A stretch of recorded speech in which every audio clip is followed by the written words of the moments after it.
It's time for another episode of the Shaun Tabatt Show, a podcast where I connect you with thought leaders from across the globe, digging into some of my favorite topics like personal development, marketing, spirituality, and pretty much any other shiny object that happens to catch my attention. Today, my special guest is Shawns Gabie, and we're going to be departing from the normal format of doing an interview specifically about a book and have more of a free-flowing conversation. So we'll see where the spirit leads us. Shaun, welcome to the show, man. Awesome. Thank you for having me, Shaun. It's a good name. Yeah, yeah. We'll have to figure out if I'm talking to myself or if I'm talking to you. But let's kick our conversation off with a bit of what you might call the Shaun Gabie origin story. So for the listeners, the viewers who are encountering you for the first time in our conversation today, what are a few things we should know about you? Yeah, a little bit of my origin story really centers around, how I grew up. I'd say when I was 5, my parents divorced. Grew up in a relatively broken family, as many families do, many people do these days. And, as a result of that, acquired some habits at a very early age that kind of got me into some trouble. And it wasn't until I was 18 years old, just about to turn 19, that I had an encounter with Jesus in my car. Because actually I wrote a little bit about it in the book that Destiny Image published 7 years ago. And really the story goes just I was driving on the highway, on a major highway in my city. And at that point in my life, I did not believe that Jesus was God. I did not believe that he was the only way. I believed in a God. I believed Jesus was probably the real deal at some level, but I also believed there was probably many other ways. And I was in a rough spot, probably at the lowest point in my life, coming off of drugs, coming off of a bunch of stuff that was going on in my life at the time, habits. And I had this encounter. It was like I always say it like this. It was like a supernatural peace filled my car, and I could feel the peace on my skin. It felt like better than any drug that I'd ever done. And I remember saying out loud to God, like what is this? But not even really knowing who I was talking to. And I heard a voice say to me, make a choice. Now, I didn't see anything. I just felt this incredible peace on my body. And so I in that moment when I heard that voice say, make a choice, at that point, I didn't even know that like God spoke. I mean, I grew up around church and I saw church culture and I saw religion, but I didn't know God was a relation with God this way. I really didn't. It had not happened to me yet. And so I responded. I said, well, in my heart, what do you mean? And it was like all of a sudden, like we have in a dream sometimes, we just know that we know that we know about something. It was like I knew that this was Jesus speaking to me. And that the very God that I had been running from was actually Jesus. He was running towards me this whole time, and I had no idea. And so I let him in. I surrendered my life. I didn't know what that meant at the time.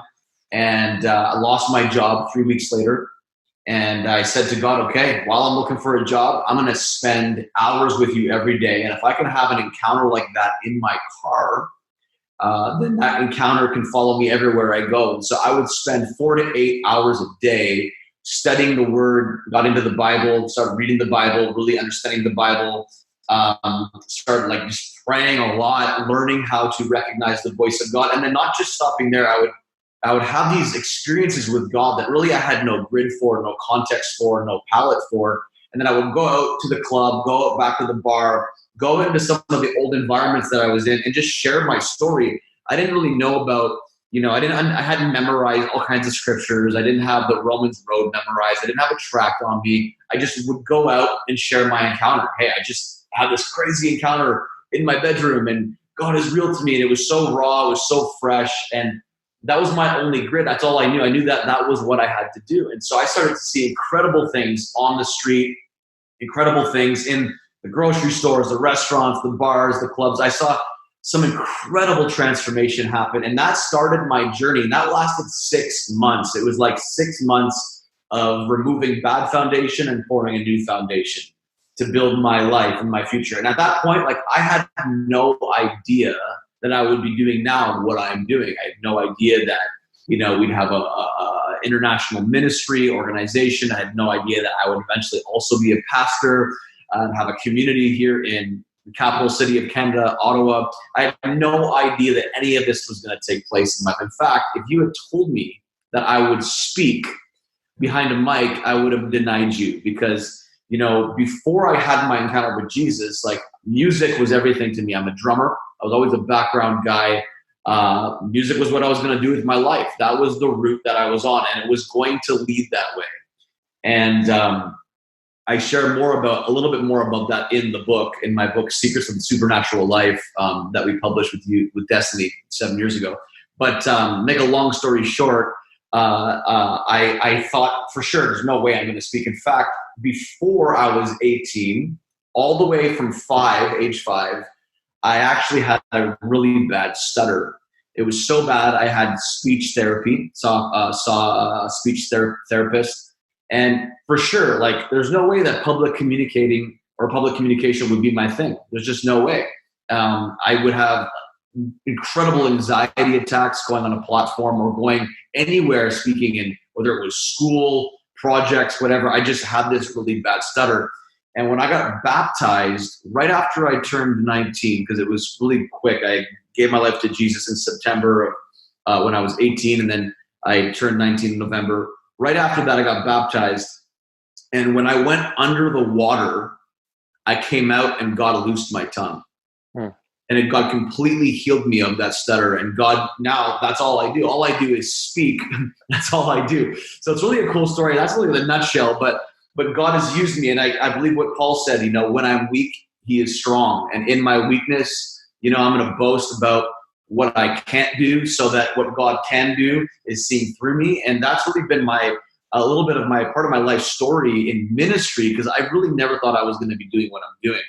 And I just kind of got launched into it, thrust into it by almost, I don't want to say by accident, there's no accidents, but organically. I didn't have a business card. I wasn't trying to get speaking engagements at church. I just started getting invitations at the age of 22 from around the world. And I was a fairly new Christian, started doing media interviews and TV and international TV. And then it just kind of blew up from there. And then honestly, before I was in what I would call full-time vocational ministry, I took time to develop what I called at the time School of the Prophetic 101. It was a school curriculum that I developed about my journey of recognizing the voice of God. Because I always say, I learned to hear or recognize the voice of God on the street. I didn't learn it in the church.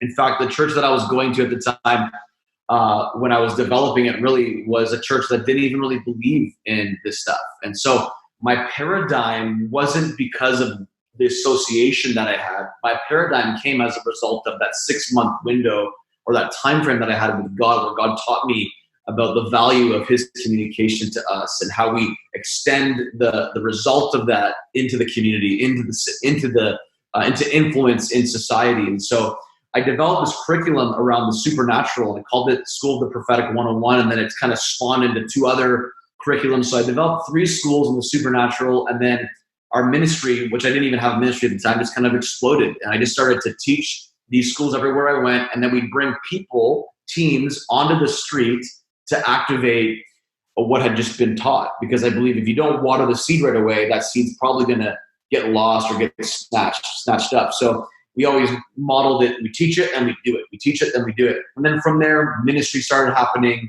Invitations started happening, conferences, missions, other things started to happen. And then, sooner or later, we had a full-blown ministry, and I was doing the very thing I thought I'd never do, and that's speak on many different platforms all around the world. And so super thankful for all that God's done. But that really is a little bit of the nutshell or origin story, if you will, of kind of where I came from.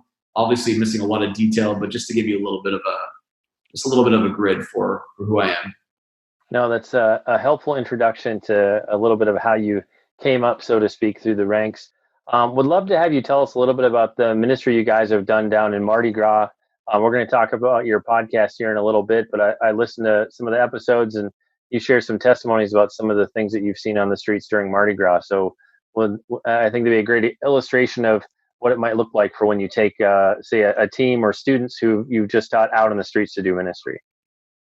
Yeah, so for years, we partnered with a ministry that now actually is based out of New Orleans, but at the time was based out of Minnesota. We partnered with a ministry down there that did outreach every year during the Mardi Gras festival. And obviously before Katrina hit, it was a little bit, at least from my perspective, a little more crazy than it is now.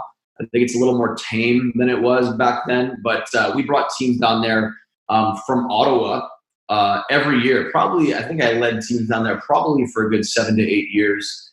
And then when I stopped going, we just released other leaders to lead teams down there. But every year we'd go down there. We'd be with probably between 300 to 400 other people from around the U.S. We were primarily the only Canadian team that went down, and we would just go on the streets and love people. One of my favorite sort of outreaches that we did was we would set up what we called a free spiritual reading booth beside the tarot card readers, the crystal ball healers, and the psychics on the street right in Jackson Square. If you've ever been to Mardi Gras, you know that there are certain areas where all the tarot card readers and spiritualists and psychics set up their booths. Obviously, they charge money to give their readings and stuff, but we called it free because Jesus is free. We called it spiritual because Jesus is spiritual. We called it a reading because Jesus reads our heart, and we just use language that may sound like everybody else, but everybody can relate to. And because it was free, we always had the longest lineup. In fact, I remember times actually happened quite frequently where our lines would be so long and God would be like delivering people, healing people. I mean, crazy encounters were happening on the street. People were getting set free, giving their lives to Jesus. And some of the other booths beside us would actually say, hey, can you please move because we can't hear. We're not able to connect because you're disrupting it. And that's kind of why we were down there, to disrupt the normal, what was happening. And so Jesus is the greatest disruptor or greatest interrupter. And so we would do stuff like that. And we would actually, sometimes we'd go into psychic coffee or psychic shops. And I remember a couple of times paying the psychic so I could give them a word. And we would just do stuff like that. We'd go into the areas that were super congested and just see, people that were on drug trips and drunk out of their minds, sober up instantly, people getting healed, watching people flush cocaine down the sewer, tons of people giving their lives to Jesus. Even saw one girl during sort of the satanic ritual going on, stop, drop, have an encounter with Jesus, give her life to Jesus on the spot. I mean, just incredible things over the years, incredible stories that we've seen. Like specifically some that stand out to me. I remember one year we were, and this actually is in my book, the story, there was a Hare Krishna doing free healing massages on the street. And we walked up to him, and I was just sharing my story a little bit, talking, having conversation, telling him why we were down there, what we were doing. And I just said, hey, I believe that Jesus heals, and Jesus is the real deal. And I shared my testimony of how I came into that experience. And, he kind of looked at me and like, that's good for you. And if that's your journey, and kind of a classic response when you don't want anything to do with the conversation, and so in that moment, I had nothing. I had no word or no insight into what to do. And then in a moment, I felt the Lord speak to me and say, he has a problem with one of his knees. And God gave me the actual knee. I think it was the right knee. I can't quite remember the detail at this point. It's in my book. And God said, tell him I'm going to heal him of that issue in his right knee. And so I had this faith that God was going to do something. And so I spoke to him and I said, listen, you have an issue in your right knee. He's like, how'd you know? I said, God, I believe God just spoke to me. And I said, I guarantee you that God is going to heal you right now. And if he doesn't, everything that I just said to you was a lie. You don't have to believe anything I just said. Because I knew that in my heart, God was going to heal him to show him that what I was saying about Jesus being the way was real and was legit. And he was going to confirm it by the miracle. And so I had this faith. Obviously, when I said it out of my mouth, I was like, what did I just say? Your mind tries to catch up with your mouth. And but I just knew it was God. But my mind obviously wrestled, as we all do. And got down on our knees, prayed for him. God instantly healed him. He started jumping up and down, freaking out. He had an encounter with Jesus right on the spot, opened his heart to Jesus as a result of this miracle. So we'd see stuff like this like all the time, and it was incredible. And it was a good season for me because in that time, especially in the beginning, we were starting to lead big outreaches in our own city and then around the world. And so I really learned a lot about organization when it comes to leading outreaches of this nature. And we did this for years. Really, it was sort of the bread and butter of our whole ministry. It was the backbone of what we did at the time. It was training, equipping, and outreach. And so this was sort of an extension of that. And, God wants us to be everywhere. Really, God wants us to be everywhere, no matter how dark it may feel, no matter how crazy it may feel. He's just in all those places, and you have a whole bunch of Christians down there with their signs saying God hates everybody and all these different things. And, they often wouldn't like us. And, everybody has their way. We just went down there and loved people and prayed for supernatural encounters for them, that they would encounter Jesus in a real way. They wouldn't just hear words. Words are good, but they also need to experience something tangible.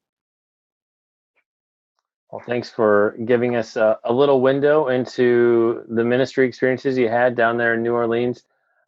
Next, let's talk about your podcast. I mean, you and I met, I think, about 4 years ago at an event in Phoenix, and then we sort of lost touch. And what put you back on my radar was when you announced that you had a podcast coming out, and that's called Supernatural Leadership Podcast with Shawn Gabie. Would love to hear a little bit about, the journey of why did you decide to go into podcasting, and then what's the focus of your show? Who are you trying to reach, and kind of what's the core message you're going for there? Yeah, I think, just a little bit of a backdrop. When, I'd mentioned the schools that we had developed for years.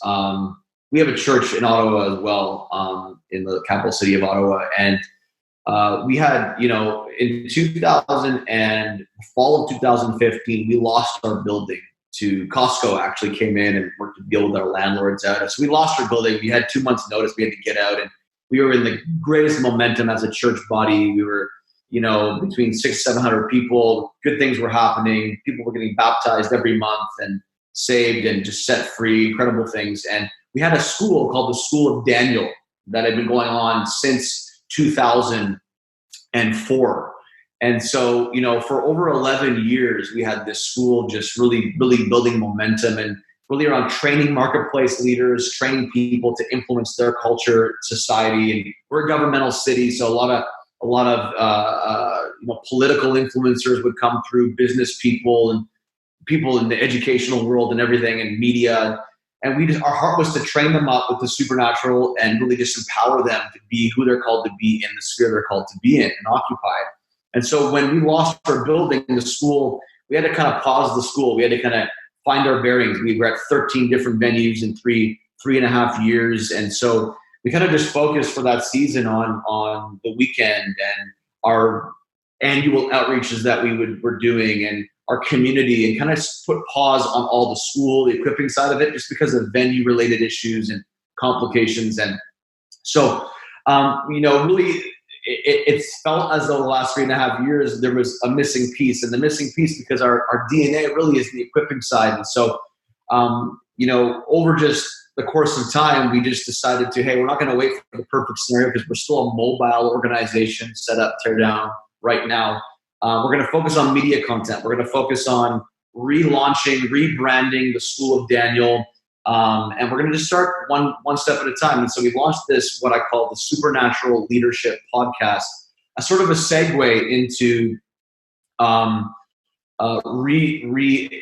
integrating this dynamic of who we are as a ministry into, the equipping side of what we do in the context of leadership.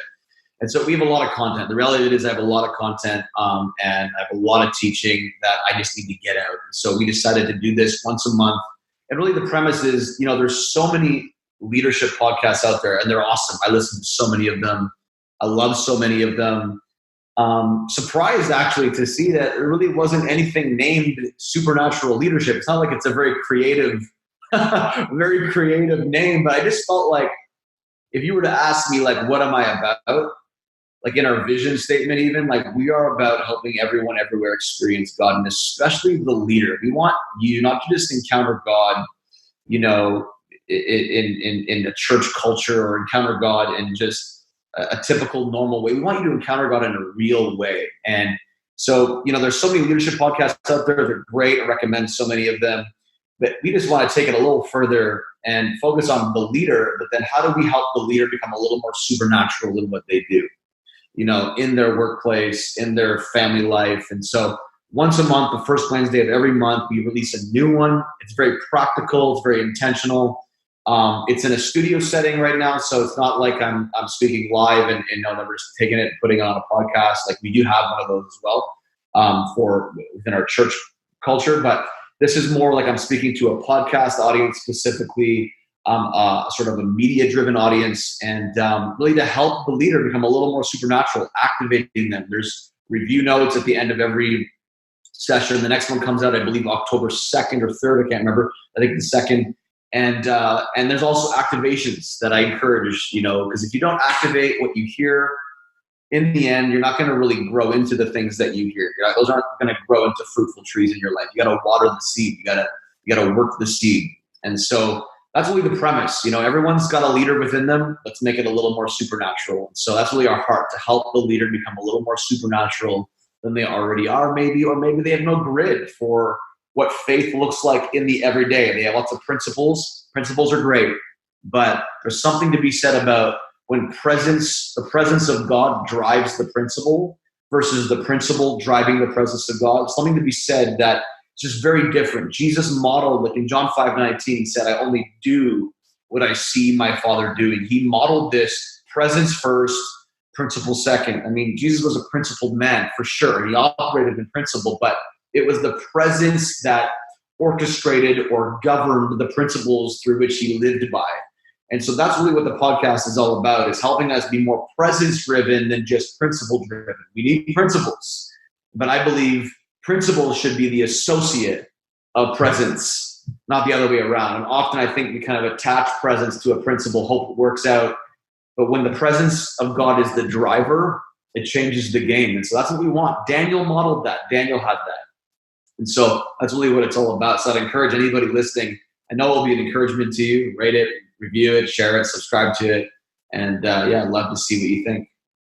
Yeah, that was one of the things that stood out for me with your podcast. I love the activations. You don't get that from every leadership podcast or just the average podcast. So that was definitely a nice feature. And I love that idea of kind of flipping the presence and principle kind of order. I think we're much more comfortable with going principle first and present second, because that's less scary. And I think it makes us feel like we're in more control, but we really need exactly the opposite. So yeah, there's a book idea in there somewhere. I don't know.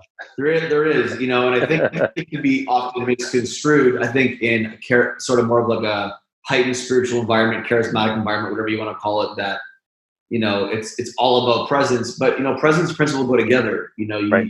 There's things that we need to do and live by, principally speaking. But I guess the question is always what's motivating you? It's like giving, what's motivating you? Are you doing it because you feel like you have to, or because you get to? Because religion really demands the have tos. I have to do this. But relationship brings an invitation to us to say, you get to do this. You get to have the right motivation because Christ is in you. Like, you get to do things from the right vantage point. You don't have to, you get to. And so really that's what we're trying to focus on as much as we can in these podcasts.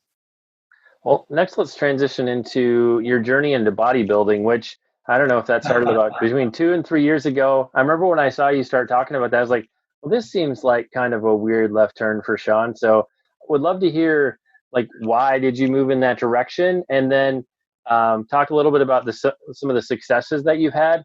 And then I'd be curious to hear, as you've built discipline and success in this new area that you added in, how has that kind of spilled over into one area? Because it does seem when we shore things up or change things in one area of life, it does have an impact in other kind of lanes in our life as well.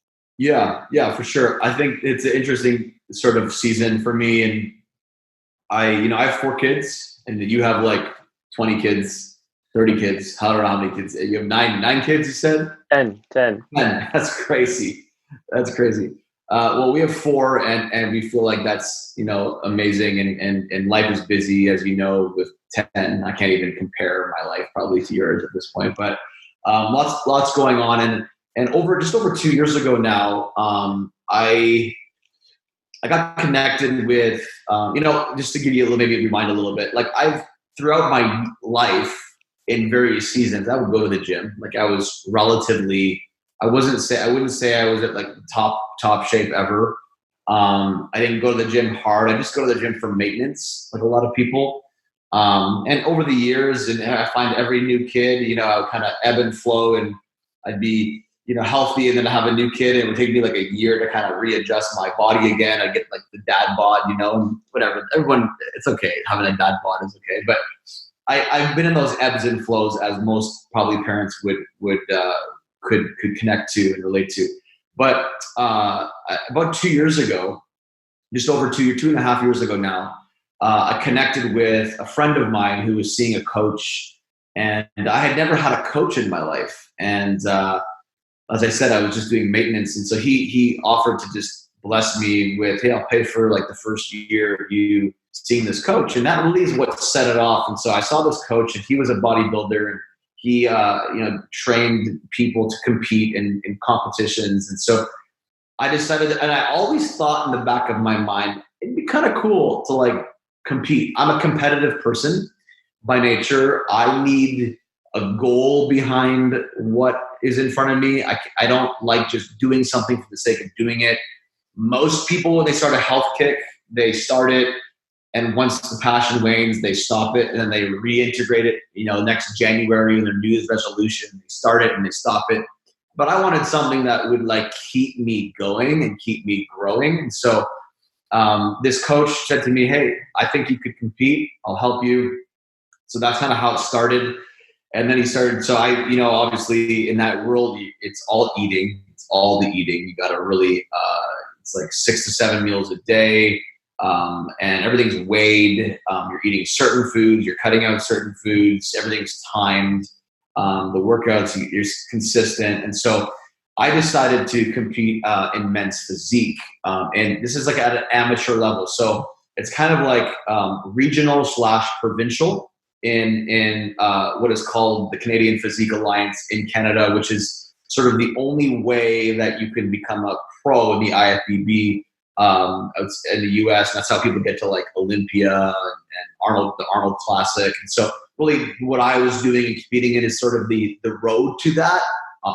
It goes, what I'm doing, and then it goes to nationals, and then it goes to pro if you make it pro. And so I decided, here, I'll do the amateur, regional, provincial show and see where that lands me. Men's physique, for those of maybe that don't know, there's sort of 3 levels within the men's bodybuilding. There's like the big, dudes wearing like the really skimpy Speedo, and they're getting judged on, really everything, and their glutes and everything. And there's the classic physique, which it's like a glorified Speedo, a little bit bigger, somewhat similar. And then there's men's physique, which is the guys wear board shorts. So probably the safest of all of them with what I do. Not that I think it's an issue really. It's because honestly, it's professional. People work hard. And, at first I wasn't quite sure, how my church or team would what they would think about it. It was kind of a personal goal. And I just did it to see, just to keep me growing and keep me challenged. And, I'm not getting any younger. So I'm like, if I'm going to do this, I want to do this now and do it for my kids. It's really inspired my kids, because my kids were seeing me not eat what they eat, seeing me go to the gym every morning at like 5:30 a.m. in the morning. And then they were coming to my show. So I actually did 3 shows in the last year, which is actually pretty crazy knowing the context of my life. If there are competitors out there that are listening to this, you would know that that's pretty crazy. Even pros sometimes do 4 or 5 shows a year, and that's all they do, I did 3 as an amateur, but you train like a professional. You're going to the gym 2 hours a day, 6 days a week. You're destroying your body, and so it really, I did it because it's a personal hobby. I call it a hobby with a goal. I did it to just keep my mind focused, and it's really revolutionized my discipline. It really has. It's revolutionized my ability to have self-control. I mean, like, when you spend a lot of time saying no to food and yes to certain food, you really learn about, man, like I just really had no self-control before. I just ate whatever I wanted, whenever I wanted to. And it's really taught me a lot about self-control, a lot about just it's given me a better, more healthy relationship with food, really has. And it's been an awesome mission field too, to be honest with you. Like, not a lot of guys that are in my space do this. And so having conversations about God, praying for people, like prophesying over people in this scenario, and people know that I'm a pastor, you know, and know what I do, know what I believe in. I'm out there on the stage, and it's vulnerable. You know, you're on the stage, you're being judged. It's like you're being compared to all these other guys, but it's a mission field. It really is. It's almost like a church to some level, because it's like a community of people that are like hardcore into the fitness world, hardcore dedicated, and work really hard to get there, to get to the show day. And it's just really intense. But honestly, it's inspired so many people around me. It's inspired family. It's inspired just so many different team members on my team. And I don't know if that answers your question, but that's really been the motivation. And it's been a really fun journey. And I'm going to take a break right now from doing it. The last show I competed in, I got second in the novice class. And so it was a great experience.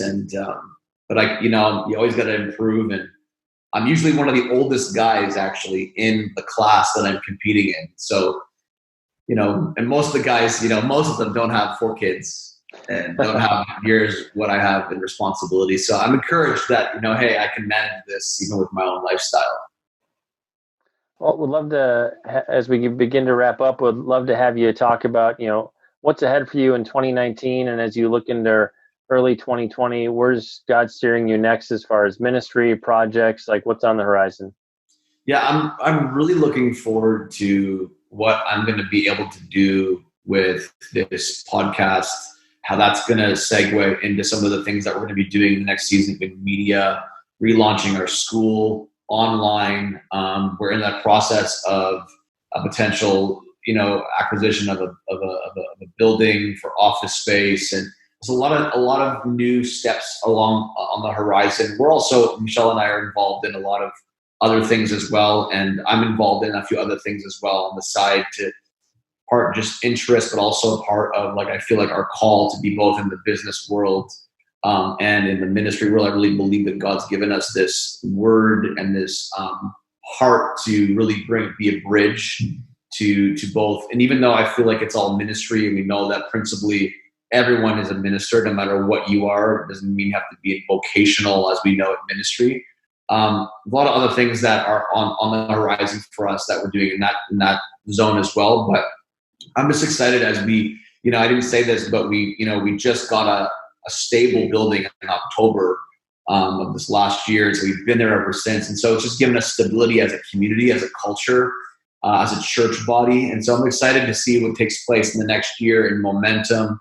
We have a big annual outreach event coming up that we do, where we help between 1,400 to 1,700 people that are less fortunate during Christmas time, and lots of stuff happening there. But really excited, honestly, if I could wrap it up with just some of the media stuff that is on the horizon for us, and school stuff and training elements that we're going to be launching in the next season. I'm really excited about that.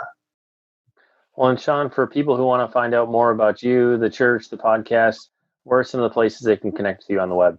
So they can, I'm pretty active on Instagram. At Shawn Gabie is my handle. We're also relatively active on Facebook. Our ministry is active on Facebook as well, on Instagram, which is KC Ottawa. So at KC Ottawa.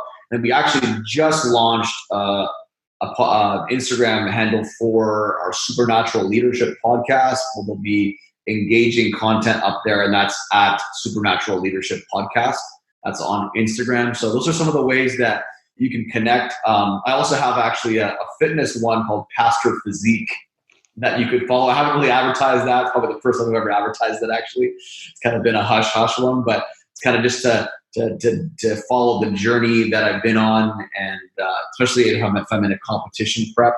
Those are some of the ways that some people could follow us. But I encourage anyone and everyone, if they can, to get onto the Supernatural Leadership Podcast. They can also listen to our Kingdom Culture audio podcast. They subscribe.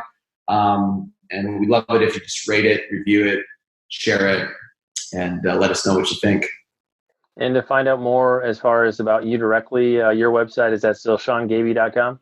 Yeah, ShawnGabie.com and KingdomCulture.ca. ShawnGabie.com and KingdomCulture.ca. Well, and like we do with every episode, we'll have detailed links in the show notes, places where you can connect with Shaun and subscribe to his podcast. It's time to bring this episode of the Shaun Tabatt Show to a close. Many thanks for being a part of my conversation with Shawn Gabie. Once again, if you'd like to connect with Shaun, a great place to start is his website. You can find that at ShawnGabie.com. And that's SHAWN, not SHAUN like me, SHAWNGABIE.com. And Shaun, I just want to say thanks so much for sharing with us today. It's been a great pleasure and an honor to have you on the show. Thank you for having me, Shaun. Great to be with you.